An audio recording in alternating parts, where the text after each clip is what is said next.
তাবিজ বিক্রেতা বা এটা যে তাবিজ, এটা আমি আসলে কিভাবে বুঝবো? আচ্ছা, সো এই ক্ষেত্রে আসলে আমাদের সমস্যা হচ্ছে কি, আমরা বাঙালির অনেক লোভী, বুঝছেন? ওই যে মেন্টর বলে যে এতদিনে ইনকাম করবা, ইনকাম গ্যারান্টি, এই টার্ম গুলা শুনলে আমরা অ্যাকচুয়ালি খুবই হয়ে যাই, ডেসপারেট হয়ে যাই। সো আমরা খুবই লোভের কারণেই মূলত আমরা ধরাগুলা খাই আর কি। বাট আমরা যদি সিম্পল একটু কমন সেন্স ইউজ করি তাহলে কিন্তু আমরা অনেক ধরা থেকে বেঁচে যাই আর কি। সো ফ্রড এখন এখনো আছে, বাট আগের তুলনায় কম, আগে অনেক বেশি ছিল, এখনো আছে। তো ফ্রড চেনার উপায় কয়েকটা আছে।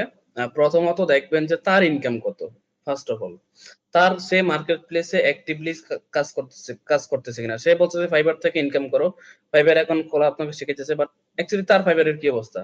তার কাছ থেকে বলেন স্যার আপনার ফাইবার অ্যাকাউন্টটার লিঙ্কটা আমাকে দেন। সে যদি শেয়ার করতে না চায় তাহলে ভাববেন সে স্ক্যামার, ওখান থেকে কেটে পড়েন।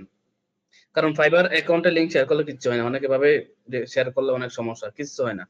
সো সে যদি শেয়ার করতে না চায় তাহলে ওখান থেকে কেটে পড়েন। সে যদি শেয়ার করে, গিয়ে দেখেন যে সে লাস্ট কাজ করছে কবে, তার রেটিং গুলা কিরকম, সে ইন টোটাল কয়টা কাজ করছে, কবে জয়েন করছে এবং কয়টা কাজ করছে, তার কাজের কোয়ালিটি কেমন, তার ক্লায়েন্টের রিভিউ কেমন, এগুলা দেখেন।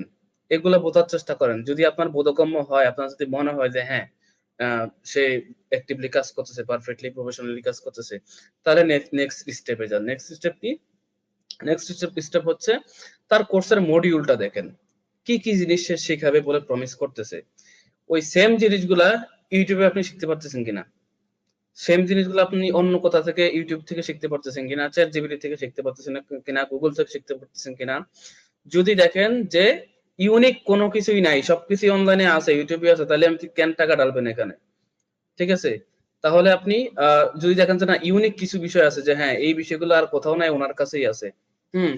এবং হচ্ছে ওনার আগের স্টুডেন্টদের ফিডব্যাক নেওয়ার চেষ্টা করেন, আগের স্টুডেন্টরা কেমন, মানে আপনি যখন পাবলিকলি যখন জানতে চাইবেন, তাদের গ্রুপে গিয়ে যখন আপনি পোস্ট করবেন যে অমুক স্যার কেমন, অবশ্যই পজিটিভ ফিডব্যাক পাবেন সব। আপনি পোস্ট করবেন এমন একটা গ্রুপে, যে গ্রুপের সাথে এই স্যারের সাথে কোনো কানেকশন নাই, বাট একই ইন্ডাস্ট্রি।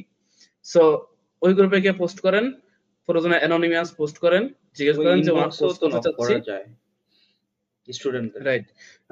হ্যাঁ, হ্যাঁ, যে ওনার কোর্স করতে চাচ্ছি, রিকমেন্ডেবল কিনা জিজ্ঞেস করেন। এক কথায় আপনি আপনার জায়গা থেকে সর্বোচ্চ পরিমাণে চেষ্টা করেন তাকে এটা ভেরিফাই করা যে সে আদৌ একজন তাবিজ বিক্রেতা নাকি কোর্স বিক্রেতা।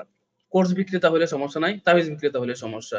তাবিজ বিক্রেতা হলে সমস্যাটা হচ্ছে শুধুমাত্র যে আপনার টাইম যাইতেছে, টাকা যাইতেছে, এটাই না, আপনার অনেক ভুলভাল পথেও নিয়ে যাইতেছে।